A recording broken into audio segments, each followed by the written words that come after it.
माननीय सभापती महोदय यांचा 8 मार्च 2026चा आंतरराष्ट्रीय महिला दिन म्हणून जागतिक स्तरावर साजरा करण्यात येण्यासंदर्भाच्या प्रस्तावावर बोलण्याची आपण मला संधी दिली त्याबद्दल मी आपलं मनापासून आभार मानतो। खरं तर आज आपल्याकरता जागतिक महिला दिन ही केवळ एका दिवसाची औपचारिकता नाही आहे, तर प्रत्येकाला आपल्या जीवनामध्ये घडवणारी आपली आई असते, आपली बहीण असते, खंबीरपणे आपल्या सुखादुःखात सहभागी होणारी आपली पत्नी असते आणि वडिलांचं दुःख जाणीव जिला असते ती मुलगी पण असते आणि अशा चौफेर रंगानं एका स्त्रीचं व्यक्तिमत्व फुलत असतं। आज खरं तर राजमाता जिजाऊंच्या निमित्तानं महाराष्ट्राला छत्रपती शिवाजी महाराजांचा एक वारसा मिळाला आणि जिजाऊंच्या काळामध्ये अनेक संकट, अनेक उलथापालथी पाहिल्या, स्वतःचे भाऊ डोळ्या देखत जाताना पाहिले, वडिलांचा मृत्यू पाहिला, मोठे पुत्र संभाजी यांचा मृत्यू पाहिला, पतीचा मृत्यू पाहिला आणि त्यांच्या त्यागातून हा महाराष्ट्र घडला आहे। छत्रपती शिवरायांनी स्वराज्य निर्माण केलं, ते युगपुरुषाला जन्म देणाऱ्या राजमाता जिजाऊ, त्यांचा वारसा पुण्यश्लोक अहिल्यामाई होळकरांनी चालवला। अहिल्यामाई होळकरांच्या वाटेला जितके दुःख आले असतील ते कदाचित कोण्या स्त्रियांच्या वाटेला आले असतील, त्यामुळे पुण्यश्लोक अहिल्यामाई होळकरांचा त्याग असेल, क्रांतिज्योती सावित्रीबाई फुलेंच्या मुळे आज महाराष्ट्रामध्ये सर्व क्षेत्रात देशामध्ये म्हणजे पहिली मुलींची शाळा जी या देशात उघडल्या गेली ती पुण्यही खऱ्या अर्थानं सावित्रीमाईंची होती आणि आज आपण या सभागृहात बघतो की तुम्ही ज्या चेअरवर बसलात त्या अत्यंत उत्तम पद्धतीनं नीलमताईंनी आता गेल्या अनेक वर्षांपासून नीलमताईला आपण पाहतोय, माननीय उपसभापती असताना सुद्धा ज्या पद्धतीने त्यांनी हा कारभार केलाय आणि तुम्ही तिथे बसलेला आहात, तुम्हाला सुद्धा त्या ठिकाणी मार्गदर्शन करणाऱ्या आपल्या दोन बहिणी इथं बसलेल्या आहेत। उमाताईंचं भाषण आता आपण ऐकलं, चित्राताईंचं मी ऐकलं, मनीषाताईंचं पण भाषण ऐकलं आणि हे गोष्ट खरी आहे। माझी आता नीलमताई आपल्याला विनंती राहील की या सभागृहामध्ये कुठल्या तरी स्त्री राज्यकर्त्यांची एखादी प्रतिमा असली पाहिजे, मग ती जिजाऊ साहेबांची असो, अहिल्यामाईंची असो, रमाईची असो, सावित्रीची असो, याबद्दल कुठं त्यामध्ये अंतर्भाव करतात का बघावं। माननीय सभापती महोदय, खरं तर आंतरराष्ट्रीय महिला दिन म्हणून आपण साजरा करताना केवळ व्हॉट्सअप, सोशल मीडिया यावर फक्त जागतिक महिला दिनाच्या शुभेच्छा देऊन आणि तेवढ्या दिवसापुरता कार्यक्रम घेऊन, आता काय होतं बऱ्याच ठिकाणी जागतिक महिला दिनाचे कार्यक्रम असतात आणि जागतिक महिला दिनाच्या कार्यक्रमामध्ये काल तर एक कार्यक्रम असा होता की महिला दिनाचा कार्यक्रम आणि सर्व पुरुषच स्टेजवर होते आणि ज्या महिलांचा सत्कार करायचा आहे, कौतुक करायचं आहे, त्या बिचारा खाली बसलेल्या होत्या। म्हणजे अशी पुरुषसत्ताक पद्धती जी विलयाला गेलेली आहे या देशामध्ये, मातृसत्ताक पद्धतीचाच उदय झाला, कारण शेतीचा शोधच निवृत्ती नावाच्या एका महिलेने लावला। त्याच्यामुळे नारी निंदा मत करो नारी रतन की खान, जिस नारी से पैदा हुए राम कृष्ण हनुमान, असं जे काही सांगितलेलं आहे, किंवा धीरज धर्म मित्र अरु नारी और आपत्काल परखिये चारी, असं जे रामचरित मानसमध्ये म्हटलेलं आहे। त्यामुळं स्त्रियांच्या संदर्भामध्ये मग तुकडोजी महाराज असतील, गाडगे महाराज असतील, या सर्व संतांनी, सर्व महापुरुषांनी म्हणजे आपल्या धर्मग्रंथामध्ये सुद्धा आईबद्दल प्रचंड मोठ्या प्रमाणामध्ये प्रेम जिव्हाळा व्यक्त केलेला आहे। साने गुरुजींचा सुद्धा आवडता कादंबरी म्हणजे श्यामची आई, हे लक्षात घ्या। देशाचे प्रधानमंत्री मोदीजी यांच्या आईबद्दलचं प्रेम हे काही जगापासून लपून राहिलेलं नाही, किंवा आता उपमुख्यमंत्री अजितदादा कितीही धावपळ असली तरी रविवारच्या दिवशी मात्र ते आईंना त्यांचा वेळ काढून द्यायचे, भेटायचे। असं हे मातृवत्सल असलेल्या आपल्या महाराष्ट्रामध्ये आपण हा आंतरराष्ट्रीय महिला दिन साजरा करताना ही चर्चा घडून आणतोय। खरं तर या आपल्या प्रेरणास्थान असलेल्या जिजाऊ, अहिल्यादेवी, सावित्रीमाईंचा आपण वारसा पुढे नेतो। मला सभागृहाचा सभापती महोदय अधिक वेळ घ्यायचा नाही, कारण महिलांच्या सक्षमीकरणाकरता आणि अनेक कल्याणकारी योजना आपल्या सरकारच्या आहेत, त्याची अंमलबजावणी मात्र प्रभावीपणे झाली पाहिजे। मनीषाताई बसा ना एक मिनिट, तुमच्याच मुद्द्याला घेऊन पुढे जातो, कारण मनीषाताईंच्या भाषणामध्ये एका गोष्टीची खंत व्यक्त केली गेली नीलमताई, ती वास्तव आहे की आता राज्य महिला आयोग आहे आपल्या सरकारचा, राज्य महिला आयोगाच्या अध्यक्षपद हे बऱ्याच वर्षांपासून कार्यान्वित आहे, पण सदस्य मात्र ती पदं खाली आहेत। ती सुद्धा पदभरती माननीय चंद्रकांत दादा आपण आहात, राज्य महिला आयोगाच्या सदस्याची पदभरती पण करा, म्हणजे जेणेकरून त्या महिलांना तो न्याय मिळेल, एक पॉवर मिळेल, एक ताकद मिळेल। माविमचे पद आहेत, माविमची ती पण पदभरती 4 वर्षापासून सभापती महोदय ती पण पदभरती 4 वर्षापासून रखडलेली आहे। चाइल्ड लाईन काय असतं ते चाइल्ड लाईनची पदभरती अजून सभापती महोदय झालेली नाही. बाल हक्क आयोग आहे, बाल हक्क आयोगाच्या संदर्भात सुद्धा आपण बघतो ती पण अनेक पदं खाली आहेत.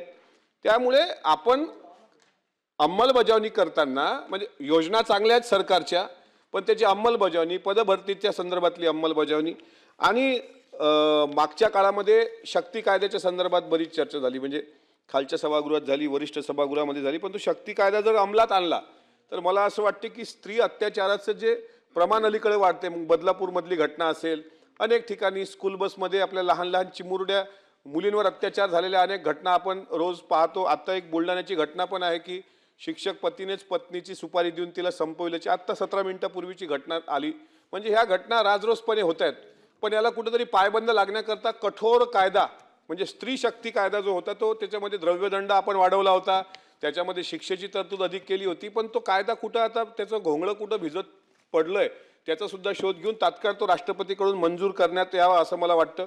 आपल्या सरकारने लाडकी बहीण योजना या माध्यमातून आत्मविश्वास आणि आत्मनिर्भरतेचा हुंकार हा आपल्या प्रत्येक स्त्रियांना दिलाय. मला माहित आहे की 1500 रुपये हे अतिश्रीमंत लोकांकरता ती किंमत फार कमी असेल, विरोधकांकरता ती किंमत फार कमी असेल सभापती महोदय, पण 1500 रुपयाचं महत्त्व ज्या आपल्या बहिणींचं कुटुंब तळ हातावरती महिला पोचते असते तिला 1500 रुपयाचं महत्त्व काय हे माहीत असतं. आज बचत गटाच्या माध्यमातून सभापती महोदय आपण जालना जिल्ह्यातून येता, आपल्याला माहिती आहे आपल्या जिल्ह्यात पण मोठ्या प्रमाणात बचत गट आहेत. तिथं आपल्या घरातल्या महिला ज्या असतात त्या उन्हाळ्यात बचत गटाच्या माध्यमातून त्यांच्या जे काही प्रोडक्ट आहेत ते विक्रीचं काम करतात.